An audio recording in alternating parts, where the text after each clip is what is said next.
My name's Simon Evans, and welcome to this edition of City Limits, and it's quite a special edition. Absolutely it is. Hence why Mr. Kim Clark-Janice, you remember him, he's back, he's joining us, he's going to tell us what this special program's all about. It's about punk, not just about this young whippersnapper beside me, but the fact that punk really is back, what with the Clash box set, numerous reference to the Sex Pistols, John Lydon on the front cover of Q magazine, England's Dream in a book by John Savage. Punk is back. It seems that this new generation has rediscovered it. So we're going to give you an overview of those three turbulent years, 1976 through 79 in Punk 76, 79. And stay tuned, because we're going to give you a chance to win two of these books, England's Dream by John Savage. So we start off on our overview with one of the godfathers of punk, Mr. Iggy Pop. Archaeologically speaking, he gives us an overview of what rock and roll, and punk in particular, is all about.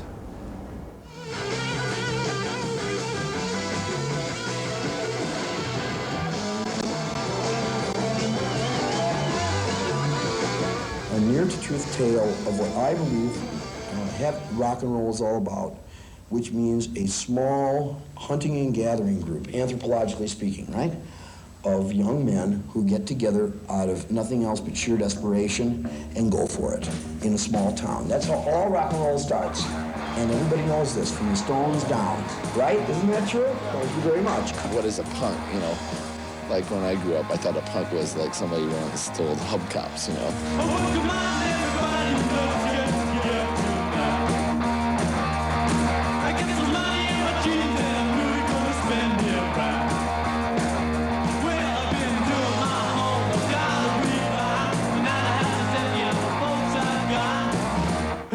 Come on, everybody! Well, what happened in the spirit of '76 when punk started, which wasn't just meaning wearing a leather jacket and repeating the same cliches and slogans.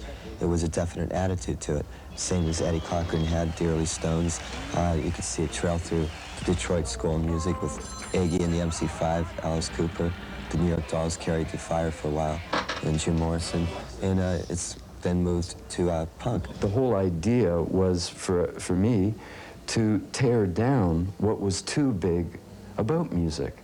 And in an era of, if it wasn't disco, it was all like Emerson, Lake and Palmer. It was all like, you know, Genesis. It was all so like bands like Yes, and also over the top. And I mean, you know, rock operas everywhere. And it was just, the last thing you'd want to be was like that. Life is for us to keep.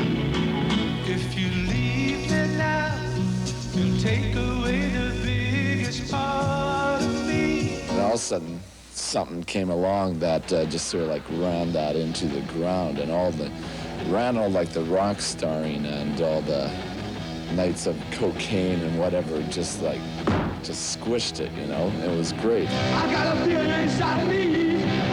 It's kind of strange, like a stormy sea. It wasn't about killing anybody specifically, but it was about damaging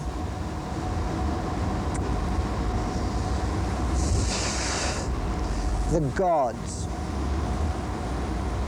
of your culture, which are in effect these pop stars, so to be, and you kind of damaged the legend of it. It's like you gave it a right royal kicking.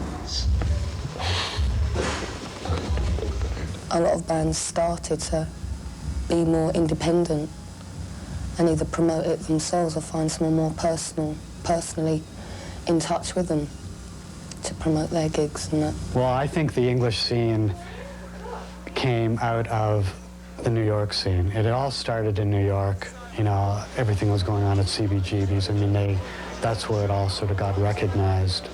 Well, December '73 is when I started, and I'd say by the end of '75, I guess the middle of '75, we had a festival for the top 40 unrecorded rock bands, then, New York rock bands, and we had about 70 bands literally that nobody ever heard of, so that's really what started it off. So during that era, what were some of the bands that were playing here at the time that were your main attractions? Well, during the early era, there was the Talking Heads.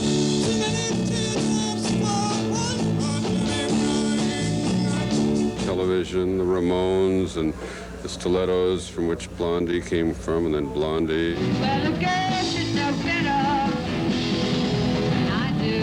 Patti Smith, and then we had the Dead Boys.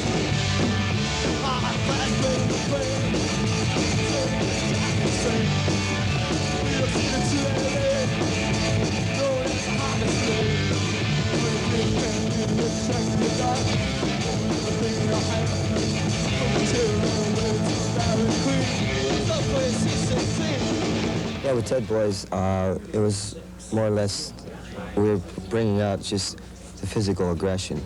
We were making a statement, but it was more subliminal. We thought people would pick up what we were trying to say. What we were bringing was Clockwork Orange to stage, and we thought people would see it. And we were also trying to let people let loose physically. At the time, America wasn't going through the crisis Britain was. And also, you have to be outside of the tornado or the hurricane to see the damage it's doing. They weren't looking for anything new, really, in America. Everything was getting soft. There was no more pop-type music. There was a pop scene in England, still, in the early 70s with Slade and Gary Glitter and things like that. But America wasn't having that stuff. The French, when I first went there in 1974, I was quite shocked when I went into this place called the Open Market, which was their like sort of hip record store there. And they had Question Mark and the Mysterians, the Kingsmen, all sorts of stuff from the real sort of punk 60s American stuff. And like all the guys were wearing like sort of American motorcycle jackets and cowboy boots and jeans. And it was in sort of James Dean haircuts. And it was a kind of weird thing to me. You know, I was walking into France really for the first time. And there was that element of, and they had a real appreciation for like Robert Crumb comic books and all sorts of things that were very specialized. You know, and really the cream of some of the American culture. What really spurred the movement on, as it did, I think, worldwide, was the very first Ramones tour. What would happen is the Ramones would hit a town, any town, North America, Europe, and the very next day there would be 5 or 6 punk bands.